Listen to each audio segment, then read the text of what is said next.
One of the greatest threats facing our country today is Islamic extremism.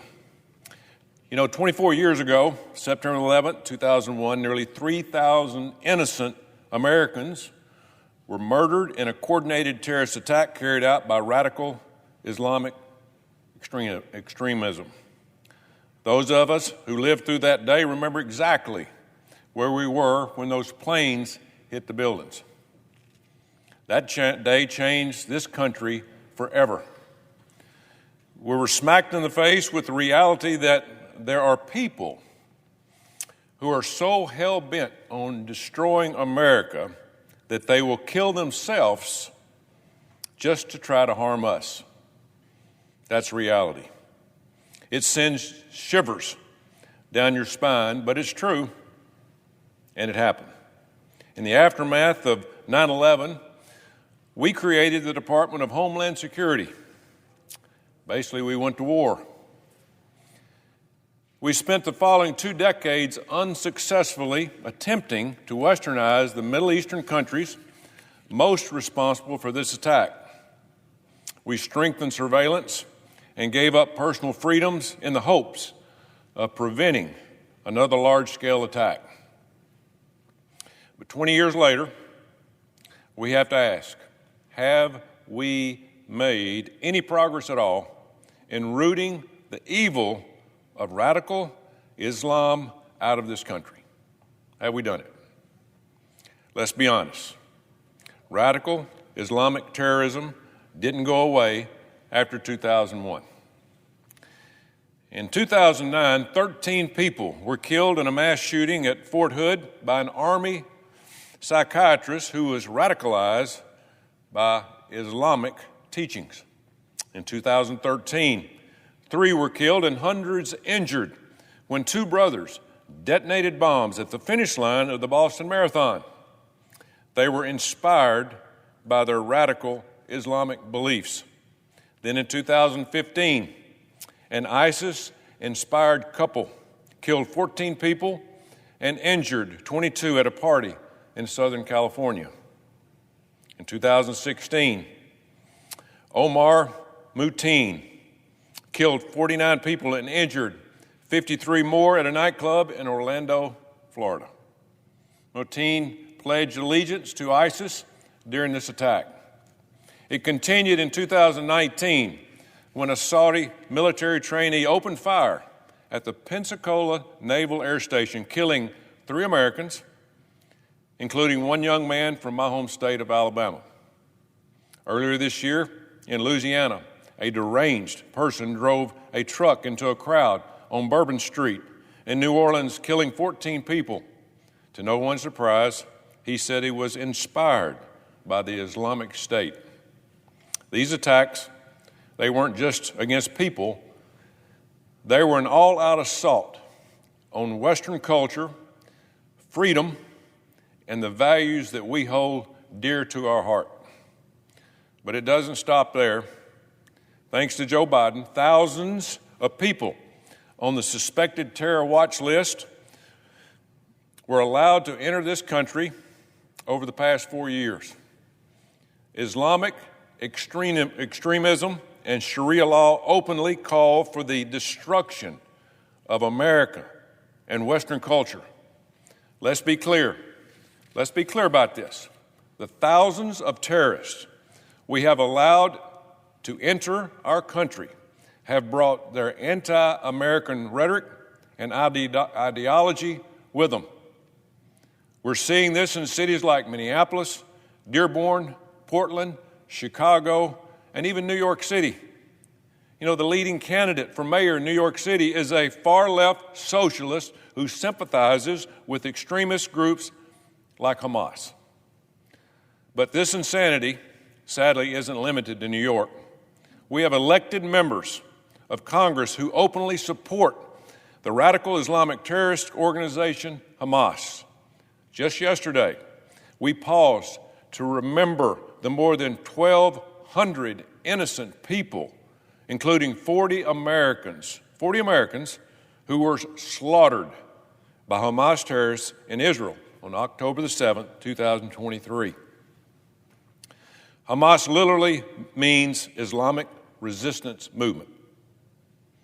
It's been 2 years, and 2 U.S. Congresswomen, Omar and Tlaib, they still refuse to condemn these heinous crimes in Israel. These 2 members were elected to represent American citizens, and they are sympathizing with Islamic terrorists instead. It's almost hard to believe, but it's true, and they don't hide it. You know, we're allowing people with extremist ideologies, people who hate America values, to not only live here, but to hold positions of power and influence our government. It's un-American, and it's an insult to the millions of Americans who have sacrificed their lives for this country and its freedom. You know, if you think this poisonous ideology won't affect your way of life, just look at Europe. The United Kingdom, once a proud nation that helped save the world from Nazi tyranny, has essentially lost its identity. It's gone. Mass migration has destroyed their society. There is no freedom of speech. Crime is through the roof, and openly anti-Semitic, pro-Hamas riots have become a regular occurrence. And this is in Europe. This is in the UK. UK Prime Minister Keir Starmer recently appointed a person with extreme pro-Palestinian views as Home Secretary. In the UK, the Home Secretary is in charge of protecting national security, ensuring law and order, and overseeing immigration. What a surprise.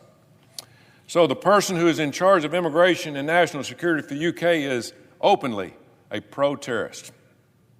If we aren't careful, the United States will look like Europe in 10 years or less. It's coming.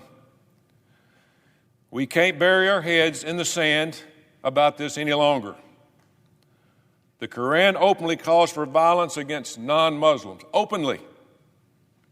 Radical Islamists take these instructions literally and to use them to justify terror. It's not politically correct to say this, but it's the damn truth. Something you won't hear from the deranged leftists who run cover for Islamic extremism is about the inhumane and disgusting ways that they treat women.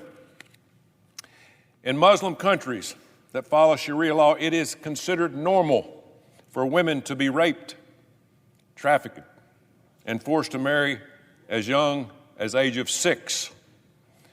Pedophilia is rampant, and women are lucky if they are allowed to drive. I'm old enough to remember when Democrats championed the Me Too movement, which was self-described as a global survival-led movement to end sexual violence. But these same Democrats who championed the Me Too movement have been radio silent when it comes to the way women are regularly treated in countries that practice radical Islam. I have yet to hear my Democrat colleagues who are siding with Hamas talk about the brutal ways Hamas has abused the women they have held hostage since October the 7th. Nor have I heard Democrats who claim to be feminists talk about the fact that some Muslims, countries that practice Sharia law, require women to be completely covered from head to toe. These women, they're not allowed to get an education, work a job, or in some cases even leave home. They are barred from gyms, parks, and beauty salons. They are forbidden from traveling without a male relative and are forced to wear certain clothing that covers everything but its eyes. But meanwhile, the men in these countries are allowed to abuse women, have sex with children, or have multiple wives, no problem. Everyone, but especially feminist groups, should be outraged about this horrible abuse of women. But that doesn't fit the left's narrative. So you won't hear a peep from liberal so-called feminists about the disgusting treatment of women in radical Islamic countries. You also won't hear from Democrats about how radical Islamic terrorists are currently carrying out a mass genocide of Christians in Nigeria. Think about this. More than 62,000 Christians have been slaughtered since 2000 by radical Islamic terrorists in Nigeria. You heard that right, 62,000. And just this year alone, more than 7,000 Nigerian Christians have been murdered because of their faith alone. You can't turn on the TV without hearing about Israel's so-called mass genocide of Palestinians every day. And yet when it comes to 62,000 Christians being slaughtered by radical Muslims, it's radio silence.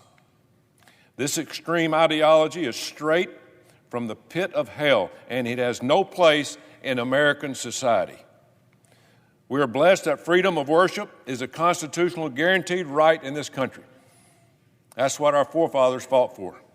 If you want to come here legally, practice a peaceful version of Islam, and blend into our society by adopting the treasured American values of life, liberty, and the pursuit of happiness, you are welcome to do so. But if you believe that Sharia law supersedes American law, you should be deported immediately.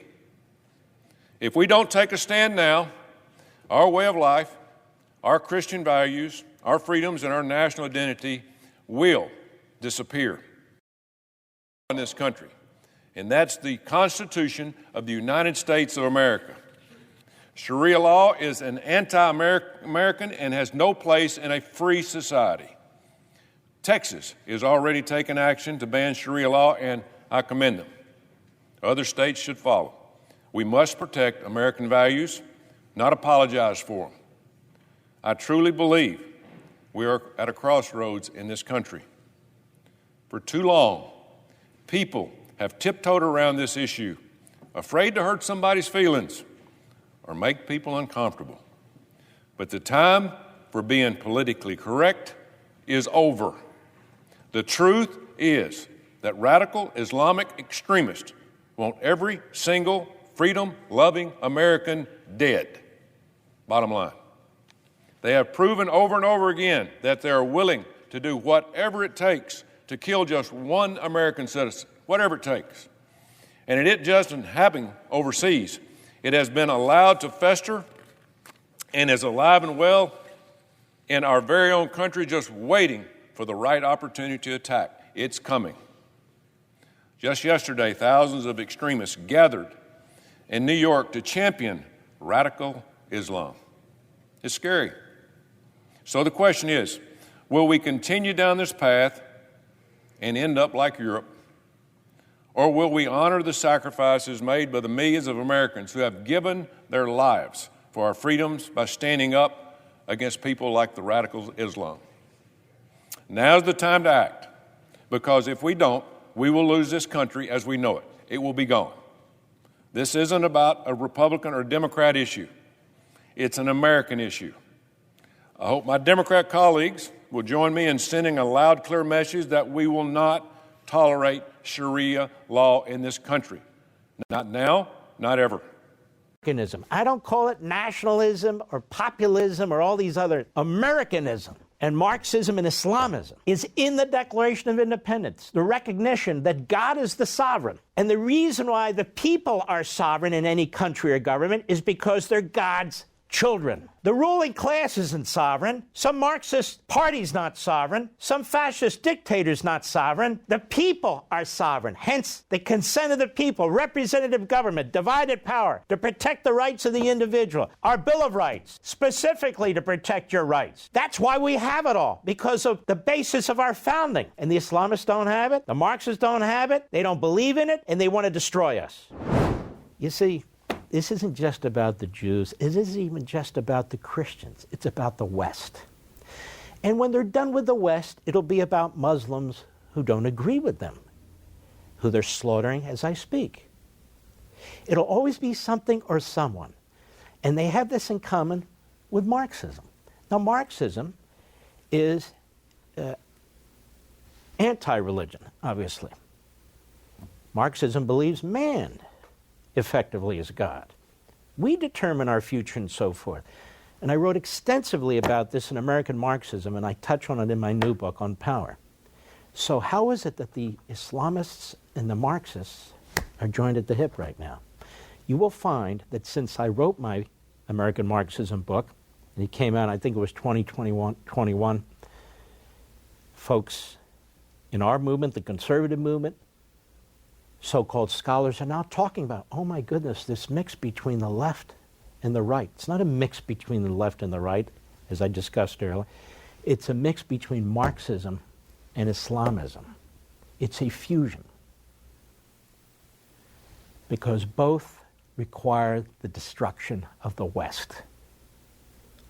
The destruction of the West, as I explain in here in part, requires the destruction of faith.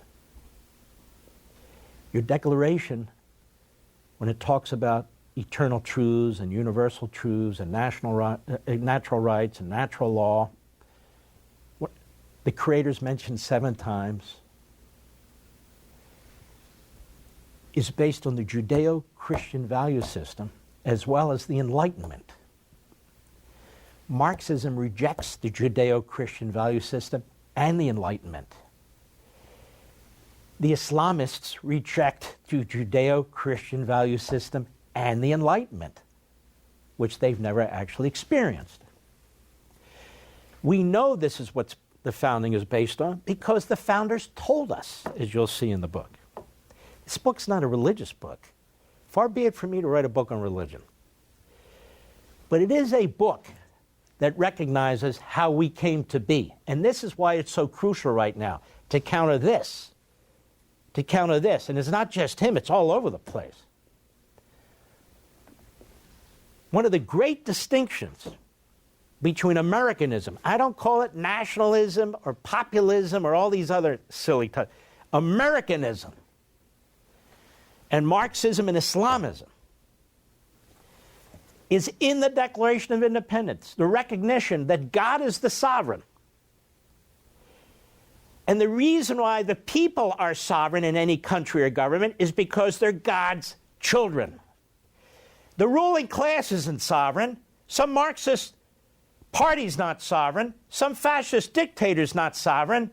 The people are sovereign. Hence, the consent of the people, representative government, divided power to protect the rights of the individual. Our Bill of Rights, specifically to protect your rights. That's why we have it all, because of the basis of our founding. And the Islamists don't have it. The Marxists don't have it. They don't believe in it, and they want to destroy us. And Israel first, because they happen to be right there in the Holy Land. Their numbers are small. Take out Israel, then you go to the next, and the next, and the next. That's what's going on. And by the way, in the meantime, we'll knock down the towers in Manhattan. We'll try and blow up the Pentagon. We'll try and assassinate their president. We'll do a whole bunch of stuff. But we must wipe out the Jews. We must destroy the Holy Land. We must destroy the Holy Land for the Christians. We must destroy the Christians. We must destroy the misbelievers among our ranks of Muslims. It's all in writing. We must use immigration to destroy Europe. We must use immigration to destroy the United States. We must build our own enclaves like they're trying to do in Texas and Florida and some of these other places. Sharia-compliant communities, so there's no assimilation into the American culture, Americanism. You'll learn it all and much more right here. It's crucial to understand this. So when you hear somebody like this, you understand that he's a moron. He is a true believer who's been indoctrinated. And things come out of his mouth that not only don't make any sense, but they just come out of his mouth as if he's regurgitating what he's been told. It's important that you understand your history, why this is the greatest country on the face of the earth. Despite what the extremists on the right and the Marxists on the left have to say, we are constitutional conservatives for a reason. For a reason. And we have to stand up to this. It's not Israel dragging us into a war. They're dragging us into their hell. That is, the Islamists and the Marxists are dragging us into their hell. Israel's trying to defend itself. We, right now, in our own country, the enemy within, we're trying to defend ourselves. Europe has fallen. London's fallen. Paris has fallen. Antwerp's fallen. I mean, other parts of Europe, as a result of open borders, the West is weak. The West is weak. The ruling classes are weak. And when you have a free country, as a matter of fact, you create an opportunity for this kind of evil to seep in, which is why you need a strong representative government to fight it. National Students for Justice in Palestine. These two groups are organizing rallies, Mark. Here in New York City, there's going to be one in Sydney at the Opera House. What's your reaction? Anti-Israel protests. My reaction is this. In 1964, a great man, thinker, wrote a book called The Suicide of the West. You're watching the suicide of the West. World War II, we fought the fascists, Hitler, Tojo, Mussolini. The Cold War, we've been fighting the communists, and now there's a fusion of the communist Marxists and the Islamists. And the West is not capable of dealing with it internally. The president talks about the enemy within. He's ridiculed and he's correct. Europe is all but gone. I don't know that Britain can come back. I don't know that France can come back. They have these left-wing governments that appease, that are weak. They continue to have their borders open. If you listen to what these people are saying, the radical Islamists, they want to destroy the West. If you listen to their scholars and read their scholars as I have, this is revolution by immigration. They see the West as weak. They see these parliamentary systems. They see our Republican system as poised for defeat. And they have no belief in democracy or republicanism. That's why Israel is the only democracy in the entire Middle East. Hundreds of millions of Arabs and Muslims, and there's one democracy, and it's called Israel. And all of the attacks are on Israel, all the propaganda is against Israel, all the Western media is against Israel, most of the Western politicians are against Israel, and we're told that Israel has a PR problem because it's Netanyahu. Israel doesn't have a PR problem. Netanyahu's the Churchill who's standing up to this. The West is weak. Our media are weak. Our politicians are weak. Some of them have been bought off. Some of them have just appeased. Some of them see votes in what is this new influx of immigrants and so forth.